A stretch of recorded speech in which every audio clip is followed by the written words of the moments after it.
Yes. What makes it a successful fundraising call when it's not the candidate calling? Like it's his staff or her staff? Not much.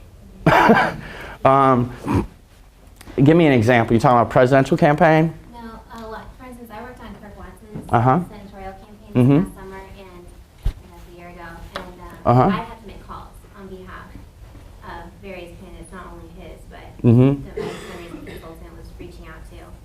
And sometimes it was hard because you would push the benefits of the candidate or talking about why they're running, but it wasn't coming from them. It was coming from either ex-staff person. Yeah, it's really hard, and I've been on campaigns where you do that drill, and geez, I always think there's some better use of your time, Katie, if you were full-time or whatever time you had to give to the campaign would have been better spent doing X, in my opinion, not to disparage the campaign you were working on, but I just know how the success rate of what you were trying to do is so small, and I'll bet the place where you found success, under the scenario that you've described, the one time it does kind of work that someone else can call is if you're calling for an incumbent, you're calling people that have already given to that incumbent or PACs that have already given to that incumbent, and they get the deal.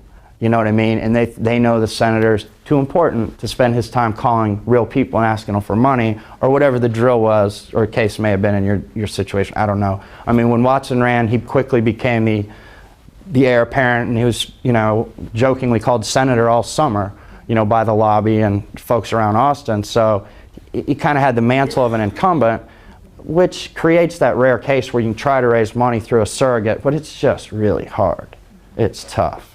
And you see a lot of these things where Mrs. Johnson will host an event at her place on Congress in Austin, and folks will always say, well, that's great, we're going to raise tons of money, she's going to call everybody. And I just laughed, like, no, she ain't going to call anybody.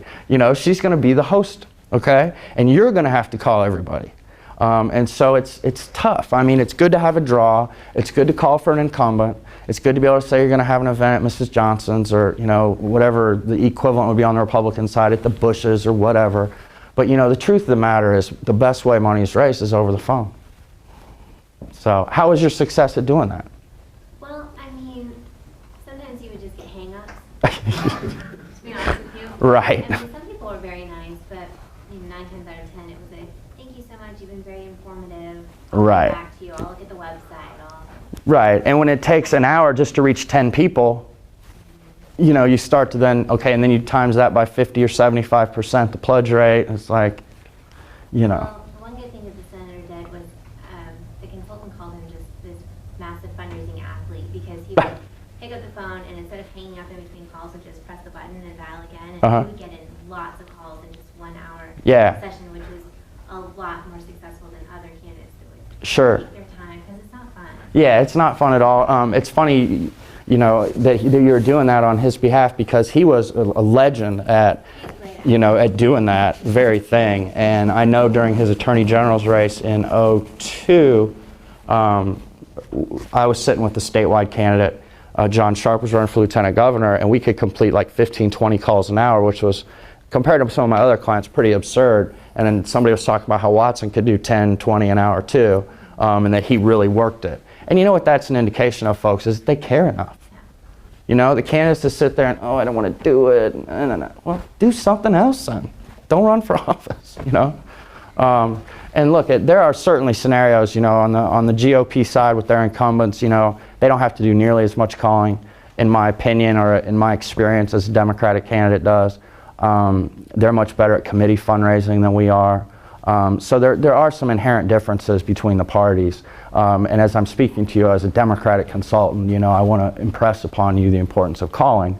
And it's interesting, the Republicans that are usually the most successful are the ones that do all their traditional things well, and then on top of it, they call. So that's the deal. Yes? Is there a better time to call for the month and for the day, like time of day and time of month to call people? I'd say usually the morning is the best time. Up till noon, you get your best rate. Monday's the worst day. Friday's the second worst. Tuesday, Wednesday, Thursday is your prime time. And I try and tell my folks, have lunch delivered or whatever, and just sit there till 3 if you can stand it.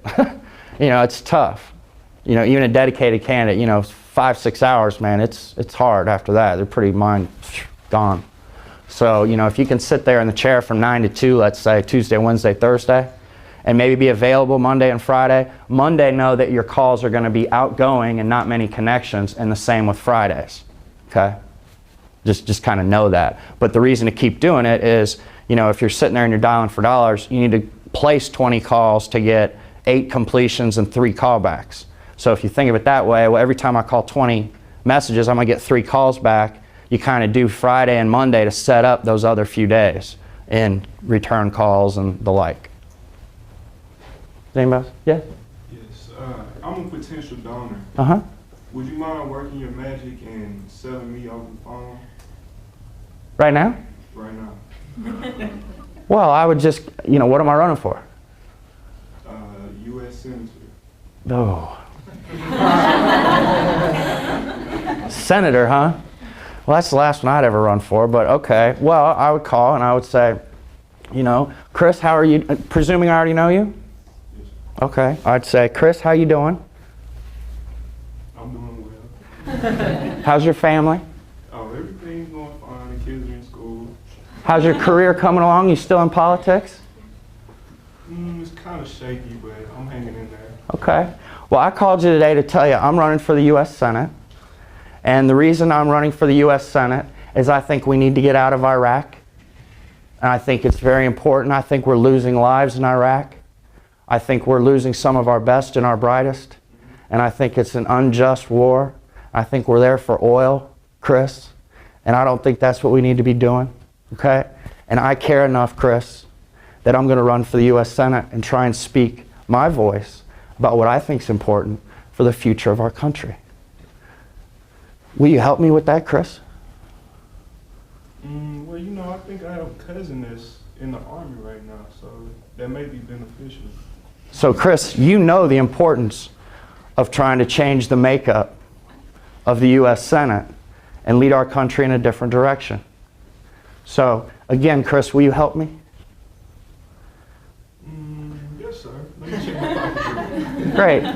Now, at that point, I'm going to say, Chris, I have a very important June 30th fundraising deadline coming up. What's going to happen on June 30th is we're going to close down our report, and 15 days later, we're going to report how much money I have.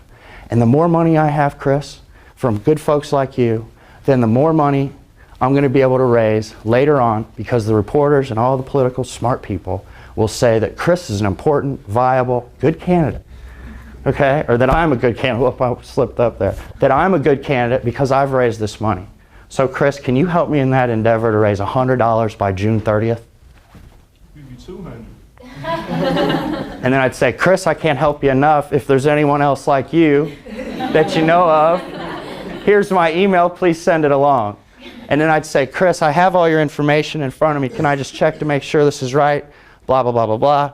Chris says, yeah, it's right. And I say, Chris, I can't tell you how important your help will be in letting us have a greater voice to make a change in politics, a change for the better. And Chris, thank you very much. That's it. But